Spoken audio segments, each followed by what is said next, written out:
Welcome back to Cryptographics. Today, we're talking about Hedron, and we're going over the first part in the probably 3 or 4 part series, breaking down Hedron, Icosa, and everything about the new platform coming out in depth. So let's get right into it. In February of 2022, the first token and smart contract to be built on Hex was born, Hedron. Hedron allows Hex stakers to mint Hedron based on how many B shares they have within a given stake. B shares are 1/1000th of a T share, i.e. billion shares to trillion shares. And if you have 1 T share or trillion share, you have 1,000 B shares. And this allows users to tokenize their stakes by staking through the Hedron protocol. Stakers can mint Hedron every single day based on how many B shares are in their stake, or let the Hedron accumulate and only pay gas one time when the stake has been fully served before ending the Hex stake.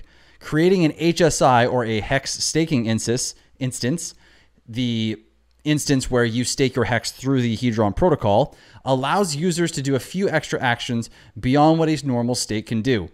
Once an HSI is tokenized, it can be sent from wallet to wallet or sold on an NFT marketplace. Secondarily, HSIs give users the ability to borrow Hedron against a stake immediately. There is a catch, of course. Installments have to be repaid every 30 days and risk going into the liquidation auctions after 90 days of non-repayment.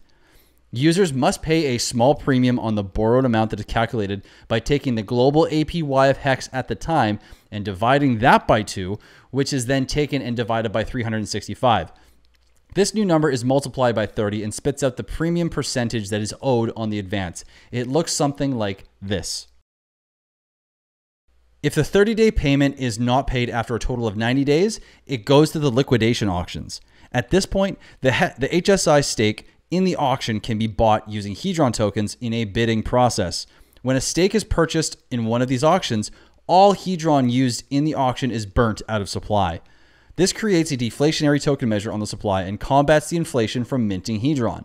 Currently, over 2.4 trillion tokens have been burnt out of existence since only February. Let's take a quick look at where we can find these auctions on hedron.pro. So we're going to go to hedron.pro. And we are going to see this screen pop up here. Now what we're going to do is we're going to go right up to the top where it says Hedron DApp. We're going to click that button there. And we're not going to let my MetaMask come up. And we can go to this button here that shows Browse Liquidations. You're going to click this. You're going to see advances in default. And this may take some time to load, but it'll show you advances that are coming up to that 90-day mark or sometime before it, but are in default. And then this will show you the active liquidation auctions that you could then go ahead and bid on and try and win. In the first 100 days that are now over, users with Hex stakes could claim a bonus that lasts for the life of that stake, so up to 15 years. The first 10 days gave a 10x bonus on the mintable Hedron over the life of the stake. And every 10 days, that bonus was reduced by 1 over the course of 100 days until the bonuses expired. So you can think of this like the first 10 days of the 100 days was 10x, the next 10 days was 9, the next 8, and so on and so forth. So Hedron, like Hex, has a source address, or what I'll call the SA. This address gets a copy of all bonuses from the initial launch phase of Hedron. Like the Hex origin address, or OA, its owner is unknown/undisclosed, and there should be no expectations from this address. Currently, the SA holds 44% of the total supply, though that will grow over time as all the stakes with claimed bonuses continue to accumulate Hedron. Hedron also has a flow address, which receives 0.15% royalties on any HSI NFT sales done on marketplaces that support or enforce royalties, like Mintra once Pulse Chain launches, or OpenSea, so on and so forth. There should be no expectations of this address, and like the source address, the owner is undisclosed and unknown. Now you might be thinking, so is that all there is to Hedron? You just mint it for free minus gas and sell it into oblivion? What about the whales that can dump 1 billion Hedron per day? How is this thing a great addition to Hex? This is where we start deep diving into what happens to Hedron over time. To really understand Hedron, we must have a pretty solid understanding of Hex before we can fully wrap our heads around Hedron. If you do not understand Hex yet, or this concept has started to go over your head even at all, you may want to go watch my other videos entitled, "You Need to Understand This About the T-Share," "The Truth About Hex's Inflation," and the ultimate Hex staking guide, and then come back to this video. So let's start with number 1, Hedron's supply. Hedron supply inflates over time. However, unlike Hex, its supply increases the most it will ever increase in the early years and decrease over time. How does this happen, you might ask? Because Hedron is mintable every day for every B share you have, which is 1/1000th of a T share, and the difficulty of acquiring a T and B share goes up equally over time, this means that the difficulty of minting Hedron increases. Let's look at the equation that dictates how much Hedron can be advanced from an HSI, and I'll throw it up on screen here. This is B shares multiplied by total days staked minus the days already minted is equal to the borrowable Hedron. The formula used for minting Hedron from a stake is as follows. B shares multiplied by days served minus days already minted is equal to the mintable Hedron. Though this equation is static, the amount of Hedron possible to be minted over time from a T-share will change. Because of the cost of a T-share is constantly going up and therefore the difficulty of acquiring B shares is also going up, this implies an exponential curve of increasing difficulty to mint Hedron over time. If you want to understand this the easiest way possible, let's consider Bitcoin's inflation. In the beginning of Bitcoin, its inflation was its highest by far. As a block reward halving occurs every 4 years, the difficulty to mine Bitcoin increases and the amount of Bitcoin rewarded per block mined gets cut in half. Over time, it gets more and more difficult to get Bitcoin as a reward and inflation decreases. Unlike Bitcoin, however, Hedron has no supply cap, whereas Bitcoin has a 21 million coin supply cap, which will happen around the year 2140. The curve will look similar over time to what the Bitcoin supply inflation looks like, though it will not be exact due to the differences in mechanics that increase the difficulty of obtaining either currency. Here is a chart to show you what has happened to the Bitcoin inflation over time. Please ignore the "you are here" part. Don't know how to get that out. Let's take a look at Hex's inflation curve real quick. Now, Hex's inflation curve will look like this over time due to its compounding 3.69% supply inflation rate, which is very different than Hedron. So now that we've established the curve at which Hedron supply inflates, let's take a look at how it deflates.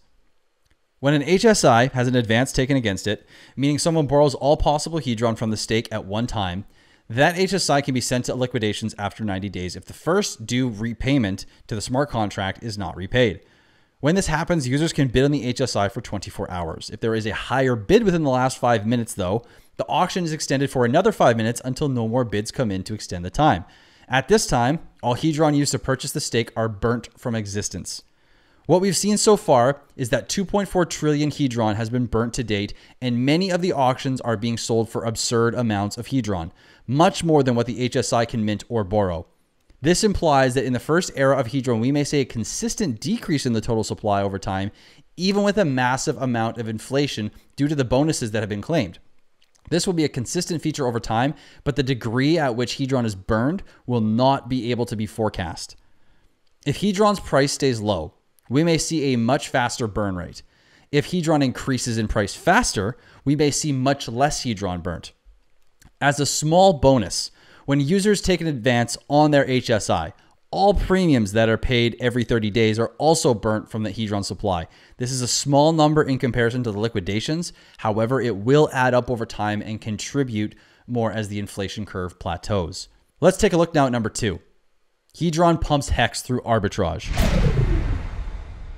Currently, Hedron is priced around 0. And there's 6 zeros and a 7.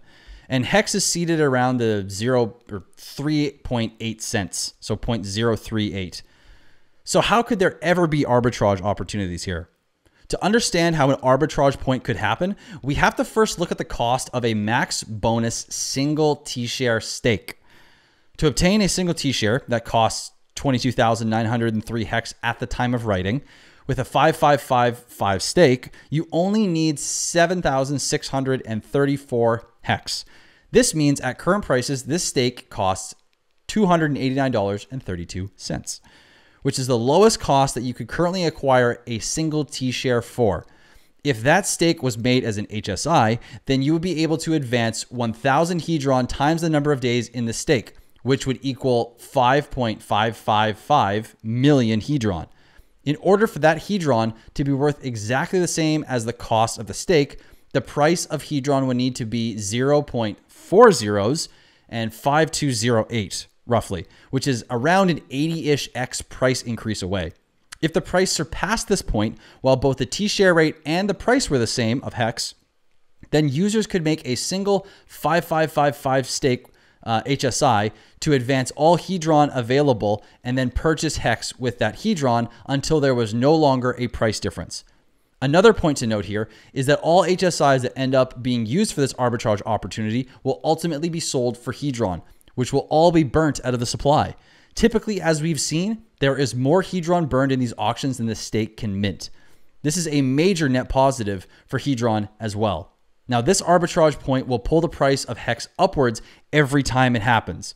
It could bring down the price of Hedron temporarily. However, it is likely that this creates a locking of the prices to one another of sorts and ultimately supports HEX's price long-term. Long-term, because the T-share rate will increase dramatically over time and the cost of HEX will likely increase as well, the price of Hedron at this arbitrage point will be rapidly rising with both the T-share rate and as price increases over time for HEX. How, though, would Hedron ever have enough going for it that the price could ever reach that arbitrage point? All it has going for it now is the ability to buy HSI stakes in auction, and for the few largest players, they get to enjoy free money at these prices. There are two answers to this. One is that liquidity is so low now that speculators could move the price quite quickly upwards. Number two, though, and most importantly, I introduce to you Icosa, the staking platform built for Hedron. Icosa introduces Hedron staking, a new token called Icosa, which can also be staked, HSI buybacks, and another NFT that allows access to a one-time staking pool with massive potential rewards. To fully understand how Icosa is about to completely change the game for both HEX and Hedron, you'll need to watch part 2 of this series when it comes out. And as a final note to add here, all Hedron tokens and the protocol will be copied over to the Pulse chain when it goes live in the world's largest airdrop. But before we go, I need to give an absolutely massive shout out to the entire Icosa Telegram chat. These guys are absolutely amazing. I've been in there for the last number of days, nonstop asking questions, getting information, getting them to read stuff to make sure this is all good.